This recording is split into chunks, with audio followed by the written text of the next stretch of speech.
પણ જે સૌથી મોટો અને નવો ટ્રેન્ડ રિપોર્ટમાં જોવા મળે છે તે એ છે કે આ સેક્સટોર્શન હવે 19% સાથે બીજો સૌથી સામાન્ય સાયબર ગુનો બની ગયો છે. હમ બીજા સૌથી મોટો? મતલબ આખો દેશ જ્યાં ડિજિટલ પ્લેટફોર્મ્સ પર આટલો સક્રિય છે ત્યાં કુલ નોંધાયેલા ગુનાઓમાં લગભગ 5મો ભાગ માત્ર આ એક જ પ્રકારના કાળા બજારનો છે. હું તો આ આંકડો જોઈને જ સ્તબ્ધ થઈ ગઈ હતી. અને એ રસપ્રદ વાત એ છે કે, અથવા એમ કહું કે વધુ ચિંતાજનક વાત એ છે કે આ 19%નો આંકડો તો માત્ર એવા કેસોનો છે જે હિંમત કરીને સત્તાવાર રીતે નોંધાયા છે. અચ્છા, એટલે જે લોકોએ રિપોર્ટ કર્યો છે તે જ. બિલકુલ.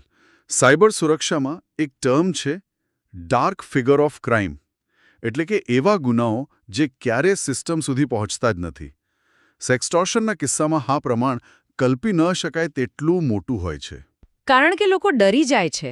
હા, સામાજિક શરમ, કલંક અને પ્રતિષ્ઠા ખરડાઈ જવાની બીક એટલી હદે હાવી હોય છે કે વાસ્તવિક આંકડો આ 19% કરતાં અનેક ગણો મોટો હોવાની પૂરી શક્યતા છે. હા, આ બહુ જ સ્વાભાવિક માનવીય પ્રતિક્રિયા છે.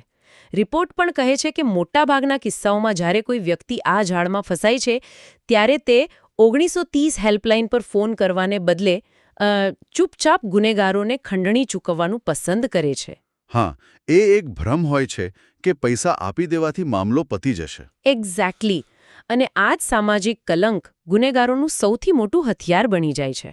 પણ અહીં ખરેખર ખૂબ જ રસપ્રદ વાત આવે છે. એક મોટો વિરોધાભાસ જે આ રિપોર્ટમાં છે. કયો વિરોધાભાસ? આ આર્થિક નુકસાનવાળો. આપણે જોયું કે સેક્સટોર્શન કુલ કેસોમાં 19% હિસ્સો ધરાવે છે.